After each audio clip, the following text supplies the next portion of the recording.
నమస్తే, welcome to best TV. నేను మీ శాన్వి. అది తమిళనాడు రాజకీయ చరిత్రలో ఒక అపూర్వమైన మలుపు. ఒక సూపర్ స్టార్ను వ్యవస్థ ఎంతలా వేధించవచ్చో, ఒక నటుడు ఆ అవమానాన్ని ఎలా ఎదుర్కొని సింహాసనాన్ని అధిరోహించారో తెలిపే అద్భుత ప్రస్థానం ఇది. 2013వ సంవత్సరం ఆగస్టు నెలలో విజయ్ నటించిన తలైవా సినిమా విడుదలకు సిద్ధమైంది. ఆ సినిమా పోస్టర్ల మీద టైమ్ టు లీడ్ అనే చిన్న ట్యాగ్ లైన్ ఉంది. అప్పటి ముఖ్యమంత్రి జయలలితకు ఆ వాక్యం తన అధికారానికి సవాల్గా అనిపించింది. రాజకీయాల్లో తిరుగులేని శక్తిగా ఉన్న ఆమె ఒక నటుడు నాయకత్వం వహించే సమయం వచ్చింది అనడాన్ని తీవ్రంగా పరిగణించారు. సినిమా విడుదలకు కేవలం కొన్ని గంటల ముందు బాంబు బెదిరింపులు ఉన్నాయనే నెపంతో థియేటర్ల యజమానులను భయపెట్టి బెదిరించి మరీ తమిళనాడు వ్యాప్తంగా సినిమాను నిలిపివేశారు. ప్రపంచమంతా సినిమా రిలీజ్ అయినా తన సొంత రాష్ట్రంలో మాత్రం థియేటర్ల తలుపులు మూతపడటం విజయ్ను తీవ్ర ఆవేదనకు గురిచేసింది. నిర్మాతలకు వందల కోట్ల నష్టం వాటిల్లింది. ఆ కష్టకాలంలో సమస్యను పరిష్కరించుకోవడానికి విజయ్ తన తండ్రి చంద్రశేఖర్ తో కలిసి జయలలిత నివాసమైన పోయిస్ గార్డెన్ కు వెళ్లారు. కానీ అక్కడ ఆయనకు ఘోర పరాభవం ఎదురైంది. ఒక అగ్ర హీరో అని కూడా చూడకుండా ఆయన్ను గేటు లోపలికి కూడా రానివ్వలేదు. కురుస్తున్న వర్షంలో ఆ గేట్ ముందు గంటల తరబడి ముఖ్యమంత్రి అపాయింట్మెంట్ కోసం ఎదురు చూశారు.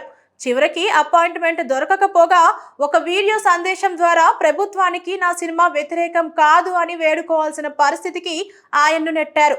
ఆ రోజు ఆ గేటు ముందు నిలబడిన విజయ్ కళ్ళల్లో ఒక బలమైన కసి, గుండెల్లో ఒక నిశ్శబ్ద నిర్ణయం పుట్టాయి. ఆ తర్వాత విజయ్ సినిమాలు కేవలం వినోదం కోసం మాత్రమే కాకుండా రాజకీయ అస్త్రాలుగా మారాయి.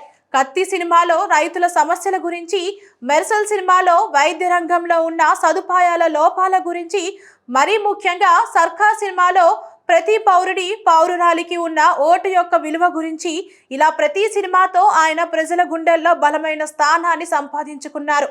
అన్నా డిఎంకే నాయకులు ఆయన సినిమాలను అడ్డుకునే కొద్దీ ఆయన అభిమాన గణం లక్షల నుంచి కోట్లకి చేరింది. అది కేవలం అభిమానం మాత్రమే కాదు, ఒక నిశ్శబ్ద విప్లవంగా మారుతోందని ఎవరు గ్రహించలేదు. ఆనాడు వర్షంలో తడుస్తూ అవమానాన్ని దిగమింగుకుంటూ పోయిస్ గార్డెన్ గేటు బయట నిలబడిన ఆ నటుడి కళ్ళల్లో ఒక నిశ్శబ్ద ప్రతిజ్ఞ ఉంది. సరిగ్గా 13 ఏళ్ల తరువాత అదే తమిళనాడు రాజకీయ యవనికపై ఒక ప్రభంజనం సృష్టించబడింది. కాలం ఒక వృత్తంలా తిరిగింది. నాడు ఒక అపాయింట్మెంట్ కోసం నిరీక్షించిన వ్యక్తి నేడు ఆ రాష్ట్ర భవిష్యత్తును శాసించే స్థాయికి ఎదిగారు. 2024 ఫిబ్రవరిలో తమిళగ వెట్రి కళగం పార్టీని ప్రకటించినప్పుడు విమర్శకులు పెదవి విరిచారు. సినిమా గ్లామర్ వేరు, రాజకీయం వేరు అని ఎగతాళి చేశారు. కానీ విజయ్ తన వ్యూహాన్ని చాలా నిశ్శబ్దంగా పక్కాగా సిద్ధం చేసుకున్నారు. సినిమాల్లో ఆయన చెప్పిన ఐ యామ్ వెయిటింగ్ అనే డైలాగ్ వెనుక ఇంతటి భారీ రాజకీయ ముందస్తు ప్రణాళిక ఉంటుందని ఎవరూ ఊహించలేదు. 2026 అసెంబ్లీ ఎన్నికల రణక్షేత్రంలో విజయ్ అడుగుపెట్టిన తీరు చరిత్రలో నిలిచిపోతుంది. ఆయన ప్రసంగాల్లో ఆవేశం కంటే ఆలోచన ఎక్కువగా ఉంది. ఒకప్పుడు జయలలిత గారి అపాయింట్మెంట్ దొరక్క నిరాశగా వెనుతిరిగిన అదే విజయ్ నేడు తమిళనాడులోని ప్రతి సామాన్యుడి ఇంటి తలుపు తట్టి వారి ఆశీస్సులు పొందారు. నాడు పోయిస్ గార్డెన్ గేటు బయట గంటల తరబడి నిలబడటం అనేది కేవలం ఒక వ్యక్తికి జరిగిన అవమానం కాదు, అది ఒక వ్యవస్థ యొక్క అహంకారానికి నిదర్శనం.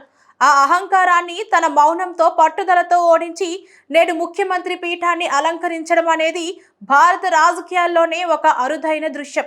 ఆ రోజు వర్షంలో తడిసిన ఆ కళ్ళల్లో ఉన్న కసి ఈ రోజు ప్రమాణ స్వీకార వేదికపై ఒక వెలుగులా మెరిసింది. ఇది కేవలం ఒక నటుడు ముఖ్యమంత్రి అవ్వడం గురించి కాదు, ఇది ఒక వ్యక్తి యొక్క పట్టుదలకు, నిలకడకు దక్కిన పట్టాభిషేకం. నాడు ఒకే ఒక్క సినిమా తలైవా విడుదల కోసం ప్రభుత్వం చుట్టూ తిరిగిన ఆ హీరో నేడు 10 కోట్ల మంది ప్రజల జీవితాలను నడిపించే నిజమైన దళపతిగా నిలిచారు. 10 ఏళ్ల క్రితం ఆయనను తక్కువ అంచనా వేసిన శక్తులే నేడు ఆయన ముందు తలవంచక తప్పలేదు. ఎందుకంటే కాలం ఎప్పుడు తన దగ్గర ఉన్న అప్పులను వడ్డీతో సహా తీరుస్తుంది. విజయ్ విషయంలో అదే జరిగింది. అవమానించిన చోటే సింహాసనాన్ని దక్కించుకోవడం అంటే ఇదే. ఇవే ఇవాల్టి అప్డేట్స్. మరిన్ని అప్డేట్స్ కోసం మన ఛానల్ని సబ్స్క్రైబ్ చేసుకోండి. Thank you.